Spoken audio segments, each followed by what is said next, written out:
காலமே தேவனை தேடு, ஜீவ காருண்யர் பாதம் பணிந்து வந்தாடு. காலமே தேவனை தேடு. ஹலோ ஃப்ரெண்ட்ஸ், எப்படி இருக்கிறீங்க? எல்லோரும் நல்லா இருக்கிறீங்களா? கர்த்தர் இன்றைக்கு நமக்கு ஒரு புதிய நாளை கொடுத்திருக்கிறார். அதற்காக நாம் அவருக்கு நன்றி செலுத்த நாம் கடமைப்பட்டிருக்கிறோம். இன்றைக்கு நாம் ஒரு சிறிய பகுதியை நாம் தியானிக்க போகிறோம். எரேமியா தீர்க்கதரிசியின் புஸ்தகம் 20ஆம் அதிகாரம் 11ஆம் வசனத்திலே சொல்லப்பட்டிருக்கிறது, கர்த்தரோ பயங்கரமான பராக்கிரமசாலியாய் என்னோடு இருக்கிறார் என்று சொல்லப்பட்டிருக்கிறது. எனக்கு அன்பானவர்களே, இந்த எரேமியா அநேக தீர்க்க தரிசனங்களை கூறுகிறார், அநேக கர்த்தருடைய வார்த்தைகளை அறிவிக்கிறார். அதனால் அநேக இடங்களில் அடிக்கப்படுகிறார். அநேகரால் அநேக பழிகள் சுமத்தப்பட்டு நிந்தனைக்குள்ளாகி அங்கே சிறையிலே வைக்கப்படுகிறார். இந்த அதிகாரத்தை முழுவதுமாக நாம் படிக்கும்போது அநேக வாதைகள் அனுபவிக்கிறதை நாம் பார்க்க முடியும். இந்த எரேமியா இங்கே சொல்லப்பட்டிருக்கிறது.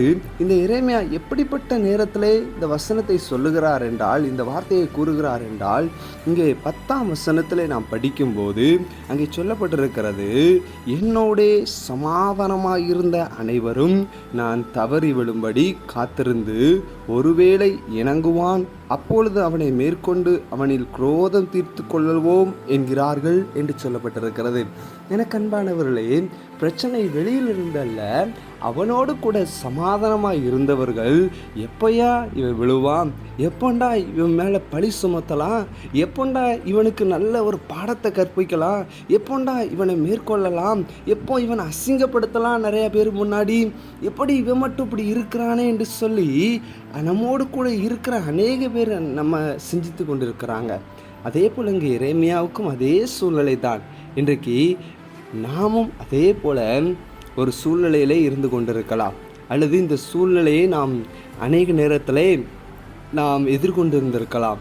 இன்றைக்கு நமக்கு எரேமியா தீர்க்கதரிசியின் மூலமாக நமக்கு ஒரு பாடத்தை ஆண்டவர் நமக்கு கற்றுக் கொடுக்கிறார். இங்கே சொல்லப்பட்டிருக்கிறது, அவர் விசுவாசத்தோடு சொல்லுகிறார், கர்த்தரோ பயங்கரமான பராக்கிரமசாலியாய் என்னோடு இருக்கிறார் என்று சொல்லி விசுவாசத்தோடு அவர் சொல்லுகிறார். எனக்கு அன்பானவர்களே, இந்த உலகமே உங்களுக்கு எதிர்த்து நிற்கலாம், ஆனால் நீங்கள் கர்த்தரோடு இருக்கும்போது கர்த்தர் பயங்கரமான பராக்கிரமசாலியாய் நம்மோடு கூட இருக்கிறார் என்பதை இந்த எரேமியா நமக்கு ஒரு எடுத்துக்காட்டாக விளங்குகிறார்.